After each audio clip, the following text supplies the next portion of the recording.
Hi friends.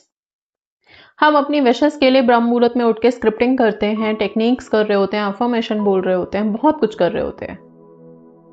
एक बहुत सरल सा तरीका है अपने ईश्वर तक अपनी बात को सीधे सीधे पहुंचाने का। कि हमारे मन में जो होता है ना कि हम इतना पुकार रहे हैं, क्या एक पुकार उनके दिल तक नहीं जा रही? वो पुकार उनके दिल तक चले जाए, वो उनकी एक नजर दया की हम पर पड़ जाए। उस चीज के लिए हमारे सनातन धर्म में आरती बहुत बहुत, अगर मैं बोलूं तो पावरफुल है। आपने देखा है सारी पूजा हो जाती है, हवन हो जाता है, तो आरती लास्ट में करते हैं हम। आरती की इतनी इंपॉर्टेंस क्या है कि उसको लास्ट में रखा गया है? बेसिकली पूरी पूजा जो पूरे विधि विधान से की गई है, उतनी विधियां करने के बाद भी अगर कोई कमी कहीं रह गई, कहीं कुछ करते समय कोई गलती हमसे हो गई, उन सारी कमियों को पूरा करती है आरती, और इसीलिए आरती लास्ट में की जाती है। तो आरती करने के बाद हम ये मानते हैं कि अब पूजा संपन्न हुई है, पूरी हुई है। ऐसे ही हमारी जिंदगी में है कि हम मैनिफेस्टेशन के लिए बड़ी सारी चीजें कर रहे हैं, बट कहीं ना कहीं कभी ना कभी ओवर थिंकिंग या कुछ ना कुछ हमारे ही नेगेटिव थॉट्स आते रहते हैं, या कुछ और हमारे प्लैनेट्स कभी एक्टिव हो गए तो वो भी रोकने लगते हैं। तो ये सारी चीजों की वजह से हमारी विशेस हमारे तक आने में रुक जाती हैं।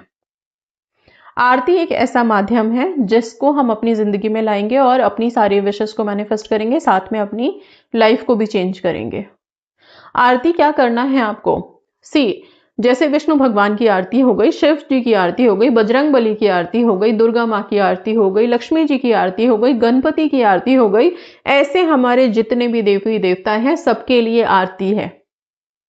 वो आरती आप लिख लीजिए, निकाल लीजिए, जैसे भी, या वीडियोस में आपको हर जगह आरती मिल जाती है। आप YouTube पे सर्च करेंगे, हर देवी देवता की आरती मिलेगी।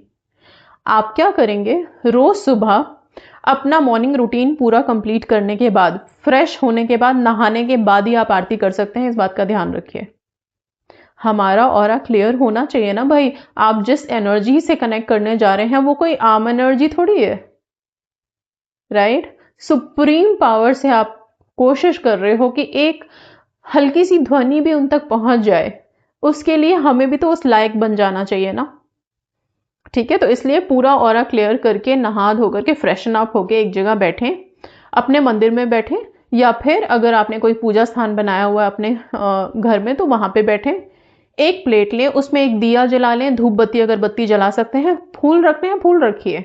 अगर इतना सब भी नहीं करना तो दिया और धूप बत्ती तो हर किसी के पास होता है, वो जला लीजिए। ओके।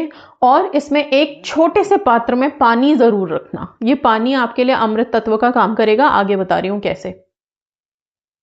आप क्या करेंगे, आप आरती एक चला लीजिए, जैसे मैंने बोला जिनसे भी आप कनेक्टेड हैं, जिनको भी आप मानते हैं, उनकी आरती चला के आप वो सुनना शुरू करें और आरती करें। आरती हमेशा क्लॉकवाइज होती है, क्लॉकवाइज आरती आप करेंगे। करने के बाद ये जो दिया जल रहा है इसमें थोड़ी देर ध्यान से देखेंगे, और फिर जिन ईश्वर की फोटो आपने या मूर्ति सामने रखी है उनको ध्यान से देखेंगे। ईश्वर भाव के भूखे होते हैं। आपको ये कुछ मिनट मिले हैं उनसे कनेक्ट करने के लिए, और वो भी आरती के माध्यम से। अब आप उनमें अपना पूरा विश्वास जताते हुए आप यही उनसे प्रार्थना करो कि अगर मैं सच्चे दिल से, सच्चे मन से आपकी आरती ये कुछ मिनट की मैंने की है, तो हे प्रभु, आप मेरी ये विनती, ये प्रार्थना स्वीकार करें, इसे पूरी करें। ठीक है, सच्चे दिल से करें आप प्रार्थना। और फिर इसके बाद जैसे ही आपने आरती खत्म की अपनी, जो पात्र में पानी है, जो आपने लोटे में, ग्लास में, कटोरी में, जैसे में भी पानी लेके आरती की थी आपने, आरती के थाल में ही वो पानी रहेगा, ये ध्यान रखिएगा।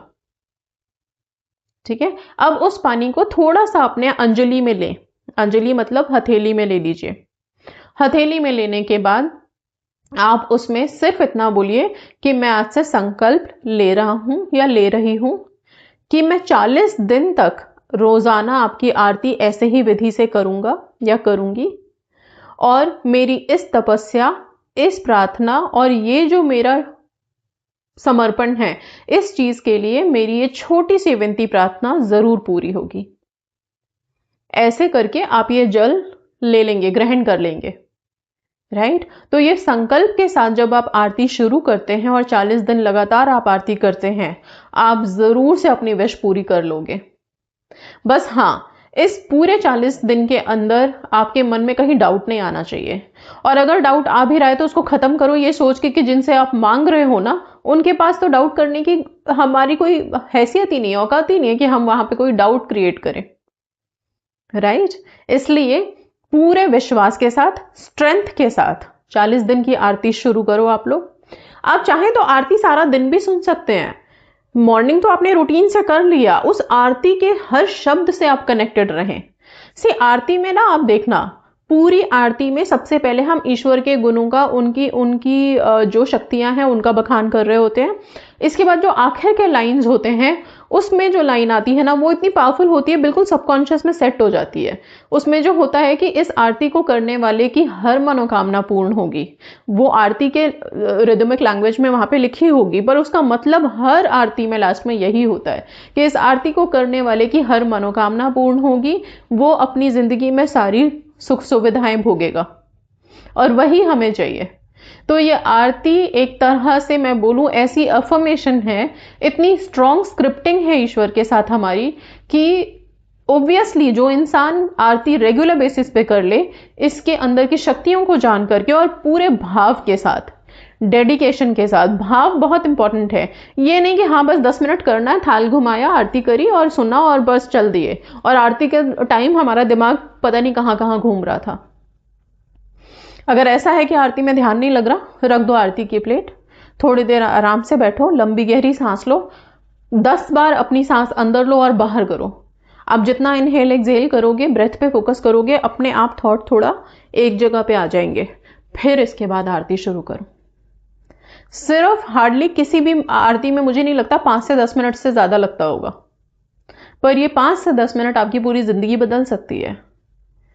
गर्ल्स को उनको प्रॉब्लम आ सकती है कि 40 डेज के बीच में अगर पीरियड्स आ जाए, आपका जो पीरियड का टाइम है जितने भी दिन का है, वो उतना टाइम निकलने के बाद आप अपनी गिनती आगे कंटिन्यू रखेंगे।